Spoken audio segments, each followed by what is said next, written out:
इधर पार्वती मैया क्रोध में कोप भवन में जाके बैठ गए। पुराने जमाने में क्या होता था, पुराने जमाने में घर बनने के घर जब बनता था तो कमरे तो बनाए जाते थे, एक और कमरा बनाया जाता था जिसको कहते थे कोप भवन। क्या कहते थे? कोप भवन। कोप भवन में क्या होता था, अगर कोई नाराज हो जाए, कोई क्रोध में आ जाए, जिसको किसी को क्रोध करना हो, गुस्सा करना हो, तो वो कोप भवन में जाके बैठ जाता था। अगर कोई इसे कोप भवन में देख ले तो समझ जाता था कि इसे क्रोध आया है, गुस्सा आया है। अच्छा, पुराने जमाने में इतनी जरूरत नहीं पड़ती थी, आजकल ज्यादा जरूरत है। आजकल आप बेडरूम बनाओ या ना मत बनाओ, पर सबके घर में कोप भवन होना चाहिए। सबसे ज्यादा जरूरत तो आज ही है कोप भवन की। अपने घर में एक कोप भवन बनाओ ही बनाओ, बेडरूम बनाओ या मत बनाओ, स्टोर रूम बनाओ या मत बनाओ, पर कोप भवन जरूर बनाओ। तो पार्वती मैया कोप भवन में जाके बैठ गई। जब भी शिवजी कैलाश से बाहर जाते थे और जब वापस आते थे तो पार्वती मैया शिवजी की आरती करती थी।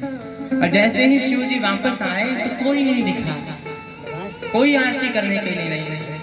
तो शिवजी अंदर आए, पार्वती मैया को ढूंढा, पार्वती मैया किधर है किधर है। इतने में शंकर जी ने सोचा कोप भवन में नहीं देखा है। शिवजी सोचने लगे आज तक तो इतने साल हो गए विवाह के, मैया कोप भवन में नहीं बैठे, पर कोई बात नहीं, एक बार जाकर देख लेते हैं। तो मैया कोप भगवान शंकर मैया को देखने के लिए कोप भवन में गए। और जब कोप भवन में भगवान गए तो मैया वहां पर बैठी दिख गई। जब मैया वहां पर बैठी तो शंकर भगवान मैया को देखे तो मैया के पास में जाकर बैठ गए। जब पास में जाकर बैठे तो भगवान शंकर ने सोचा अब कैसे बात करे, कुछ ना कुछ लगता है मामला गड़बड़ है, क्या करे। तो जब भी पति पत्नी में लड़ाई होती है तो बच्चों के सहारे ही बात होती है। जा चिंटू बोल क्या तेरी मम्मी को ऐसा मत कर, मम्मी कहती चिंटू जा बोल क्या तेरे पापा को ऐसा मत कर। तो चिंटू बीच में घूमता रहता है। तो इधर शंकर भगवान ने बच्चों का सहारा लेके बात चालू कर ली। कहा कि अरे पार्वती समय हो गए, गणेश नहीं दिखाई दे रहे, किधर है। मैया ने कहा क्या दिन भर गणेश को पास में बैठा के मोदक खिलाते रहूंगी, कहीं गया होगा गणेश। तब भगवान शंकर को लगा लगता है कुछ ना कुछ गड़बड़ है।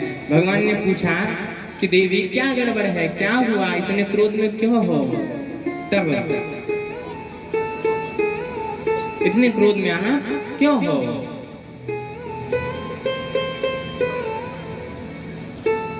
तब पार्वती मैया ने कहा आप हमसे प्रेम नहीं करते हैं।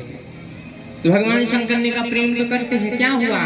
तो पार्वती मैया कहती है कि आपने जो गले में मुंडों की माला पहन के रखी हुई है इसमें 51 मुंड है। कितने भगवान कितनी मुंडों की माला पहनते? 51 मुंड। समझते हैं ना, समझते हो मैया, समझती हो। नरमुंड क्या होता है? सर होता है ना। हाँ। तो नरमुंड भगवान 51 मुंडों की माला पहनते थे। तो पार्वती मैया ने पूछा ये मुंड किसके हैं, आपने आज तक हमको कभी बताया है क्या। शिवजी ने कहा कोई आया था क्या कि हमारे जाने से पहले।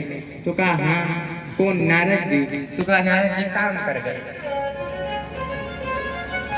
तो कहा ठीक है आपको बताते हैं ये मुंड किसके है। अरे देवी ये जो मुंड है ना ये मुंड आपकी ही है।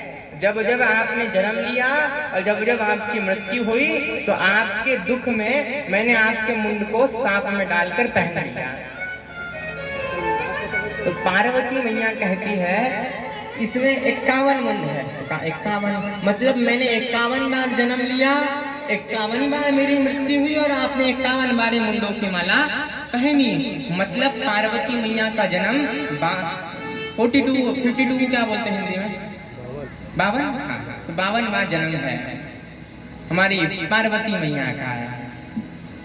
तो पार्वती मैया ने कहा कि इतने जन्म मेरे हो गए, मेरे इतने जन्म हो गए, इतनी बार मेरी मृत्यु हुई, इतनी बार आपने ननमुंडों की माला पहनी, एक बार भी आप नहीं खिसके।